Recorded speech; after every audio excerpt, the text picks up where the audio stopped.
Bonjour, je fais cette vidéo là pour vous aider à résoudre un problème sur un Samsung. C'est le EcoBulb 11 kg WF 111 4XBD. Le problème c'est que c'est le fameux code d'erreur 3E ou E3. Du coup c'est un problème avec le tambour qui qui ne se lance plus. Et la solution, cherchez pas à aller ailleurs, c'est cette boîte là, celle-là. Je vous explique comment ouvrir. Il faut être un petit peu bricoleur, mais c'est rien de... Voilà. Au début, il faut ouvrir deux vis ici, une là et une ici. Après, vous tirez vers ce sens-là. Après ici, il y a trois vis, un, deux, trois. Et ça va s'enlever comme ça. Ça va s'enlever. Après, je vais vous montrer comment enlever ce cache-là. Alors, il faut mettre un levier avec un petit tournevis ici là.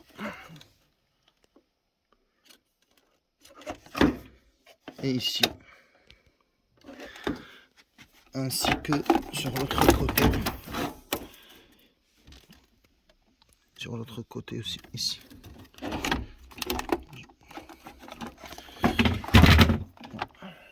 C'est ça. Pour enlever ce cache là. Du coup, je vais faire ça et je vais vous montrer après. Alors, je vous montre.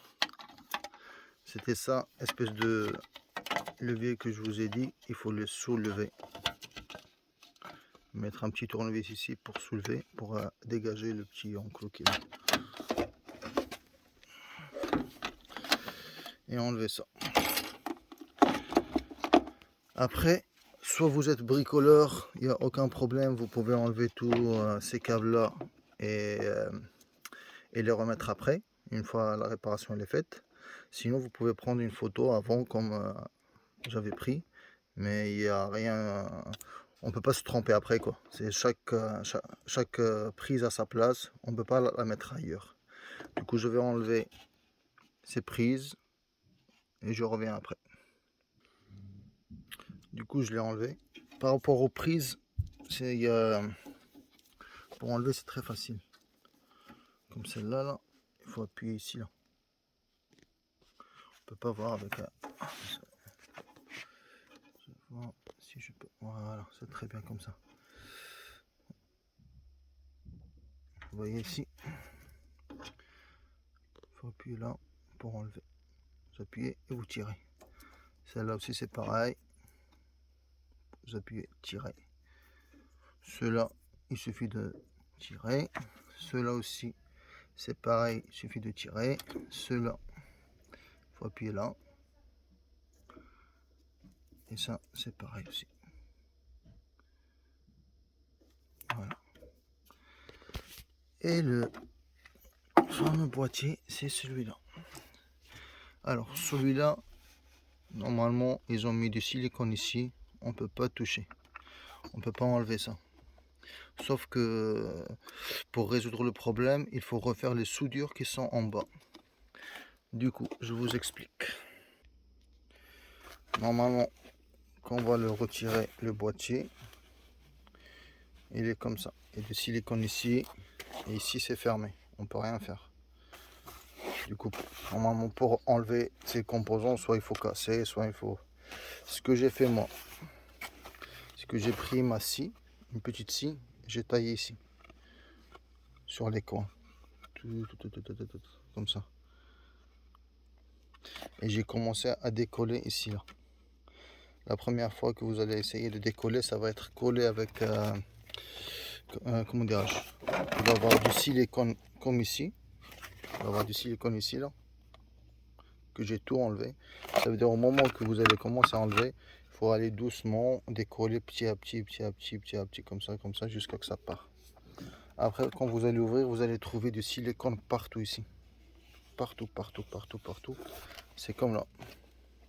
Je pense que c'est une protection contre les secousses, un truc comme ça, pour que les soudures ne bougent pas. Et la solution, je vais vous expliquer. Alors, ce que j'ai fait moi, c'est que j'ai pris un outil comme ça. Vous pouvez prendre un petit ciseau, un tournevis plat, et j'ai commencé à décoller tranquillement, tout enlever. Il faut pas rayer la carte mère. Il faut essayer d'être essayer aller parallèle avec la carte mère, quoi. Et essayer d'enlever tout. Vous voyez ça, comme ça. Je faisais comme ça pour enlever. Et ça s'enlève assez facilement. Ce silicone là, il n'aime pas trop la chaleur. Ça veut dire que si vous chauffez avec un air chaud un tout petit peu avant, ça va vous faciliter les choses. Sinon, après avoir tout enlevé,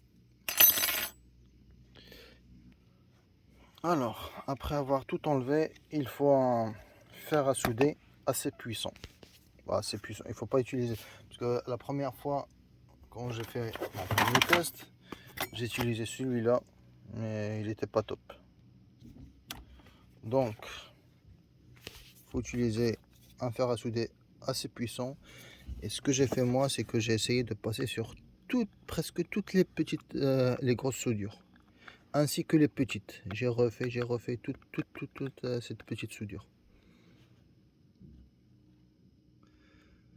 J'ai refait partout, ici, en rajoutant un tout petit peu du l'étain, quoi. J'ai refait ça, j'ai refait tout, presque tout. Là. J'avais vu sur un tuto qui disent qu'il faut principalement se focaliser sur ça, sur cette partie-là. Cette partie-là, ça va être ici. Toutes ces soudures-là. Le radiateur. C'est plus ici, quoi, au milieu. Et une fois j'ai refait ça, je ne l'ai pas fermé. Juste refait juste comme ça. J'ai pas rajouté du silicone. J'ai mis du scotch comme ça. Et je l'ai testé au moins, je l'ai remis à sa place sur la machine à laver.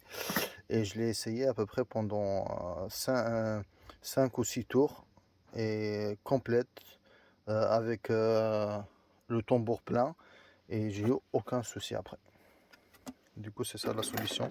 C'est de refaire ces soudures là.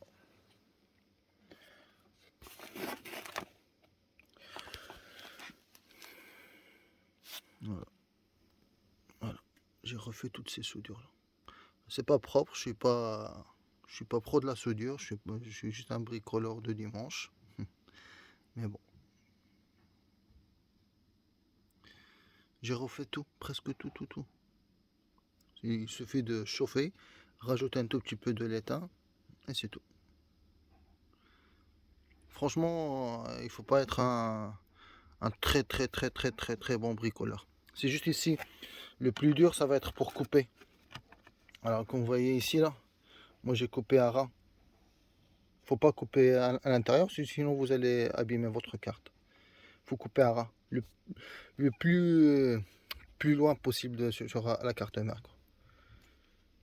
Et après, mon seul problème, c'est que là maintenant, je ne sais pas comment remplacer la résine qui était à l'intérieur pour la remettre ici. Est-ce que je remets du silicone le silicone de, comment dirais-je, WC ou les silicones de joint là, ou je laisse comme ça. Du coup, pour moi, je vais laisser un tout petit peu comme ça. Moi, du coup, je pense que je vais la laisser comme ça. Je vais mettre juste du scotch, c'est pas du scotch, de la colle à chauffer. La colle à chauffer, ça, avec un pistolet pour les joints. Aux alentours, je vais mettre un petit riselant, un truc comme ça pour que ça tient. Et essayer pendant un mois, un truc comme ça. Comme ça, au cas où, si j'ai le même problème, bah, je vais réessayer encore de ressouder et tout. Parce que si je mets de silicone, ça va être la galère pour enlever. Et celle-là, il coûte à peu près 80 € au plus sans les frais d'envoi. Le moins cher, il est à 80 € sans les frais d'envoi. Ça veut dire que si vous voulez gagner 80 € plus les frais d'envoi, vous savez qu'est-ce qu'il faut faire. Il faut passer partout, partout, partout, partout, partout, pour éviter de ne pas louper une soudure. Le problème, ce que je pense, c'est que, parce que ça s'appelle, c'est elle qui donne, qui commande le moteur, parce que le moteur, je l'ai ouvert, il n'y a pas de charbon, il n'y a rien. C'est celle-là qui donne la vitesse au moteur. Du coup, quand il y a, je pense avec les secousses, un truc comme ça, euh, les soudures, ils commencent à se casser, bouger, et ça va faire un faux contact. Et parfois il coupe, parfois il se lance, parfois il coupe, parfois il se lance. Du coup, refaire toutes ces soudures et tout, c'est ça la meilleure solution. Pour l'instant, je l'ai essayé pendant une semaine comme ça, sans fermer tout, et tout fonctionne bien. Du coup, je pense j'ai trouvé la solution. Je suis même sûr. Maintenant, c'est à vous. Et pour fermer, bah, c'est la même chose. Fermer ça et la remettre avec remettre le cache ici comme ça. 3 vis. Il va y avoir 3 vis. 1, 2, 3. Et après, remettre le cache. Et 1, 2 ici. Et vous remettez la machine à sa place. Et c'est tout. Je vous souhaite bonne journée et bon week-end. On est le week-end. Bon week-end à vous.